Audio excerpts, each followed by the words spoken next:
Hello guys, welcome back sa aking channel. Habang namamasyal kami sa may Ljubljana, sa may city ng ng Slovenia sa Ljubljana, ay may nakasalubong kaming dalawang kabayan na which is sila po yung bumati sa amin na para ma-recognize namin na kabayan po sila. Sila po ay recruit galing po ng Pilipinas papunta dito sa Slovenia. At alam niyo po ba kung ano ang kanilang agency? So tapusin niyo po yung video na to at malalaman niyo kung saan po sila nag-apply na agency sa Pilipinas at saan sila galing na probinsya. So panoorin po natin at tapusin niyo ang video na to. So kung nagustuhan niyo ang video na to, paki-like and share and follow na rin po. Salamat. Ay kabayan, saan po kayo dito sa Slovenia? Yung kabayan, ako sa Ljubljana City. Sa Ljubljana City. Saan po kayo sa Ljubljana? Nakatira po ako sa may Gold Dieva. Ah, Lapit sa stadium. okay. Ano pong ninyo? Ano pong agency nyo bago kayo mapunta dito? Agency ko, galing po ako sa Pilipinas, sa Peridot. Peridot. Okay. So, kung Peridot, usually, lagi ko na yan narinig yung Peridot na yan. So, may placement fee ba kayong binayaran from Peridot or company, sagot ng company niya? Actually, wala kami binayaran ng placement fee pagpunta namin sa Slovenia. So, magkano ang ginastos mo? Saan ka ba sa atin? Sa ano po kayo, sa Manila. Manila. So, kung sa Manila ka, kung Peridot, siguro pa, nasaan ba yung Peridot? Sa Makati? Sa Makati. Okay. So, mga magkano ang ginastos mo lahat bago ka makalis? Nagastos ko po lahat yung sa medical lang talaga.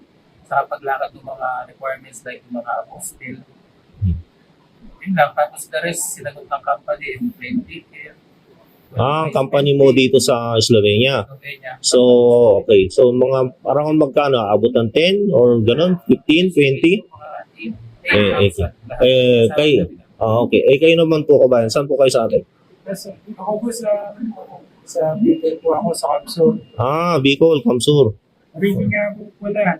Okay. Bicol. Bicol. Bicolano dyan. Mga taga Bicol, mga Oragon. So, ikaw, may binayaran ka rin sa Peridot or wala? Wala po akong binayaran. Wala kayong binayaran sa Peridot, so sagot din ng company nyo dito sa Slovenia. Okay, so magkano naman ang ginastos mo overall kasama na yung mga yung mga expenses mo? Ako po siguro lahat.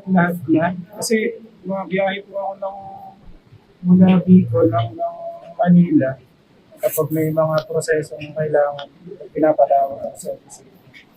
Siguro sabihin natin nasa 10,000 plus. 10,000 plus in peso. So, biro mo, nakaalis ka, nakarating ka dito ng Slovenia, dito sa Europe is 10,000 lang. Sagot ng kumpanya, wala kang placement pay from Peridot agency. So, di ba, ang hirap kaya mag-apply ng papuntang Europe. Lalo na sa panahon ngayon. So, kabayan, because isa kayo sa pinakalaking tao na di ba? Ang dami kong gusto pumunta ng Europe Pero napakabihira Bihira lang yung Saka hindi, ang narinig ko kasi dyan sa Peridot, talagang pipila ka talaga ng umaga, ng madaling araw para makakuha ka ng slot. Talagang magpupuyat ka doon, di ba? Narinig ko nga yan sa Peridot. So, shoutout po sa mga taga Bicol, sa Manila, at sa Kasano. Simo. Okay. Baka meron kayong gustong shoutout, sir. Ikaw, shoutout mo yung mga kapatid mo. Ay, hello sa inyo dyan sa Pilipinas. Shoutout sa pamilya ko, sa asawa ko, sa business ko, si Mary Jo, yung anak ko.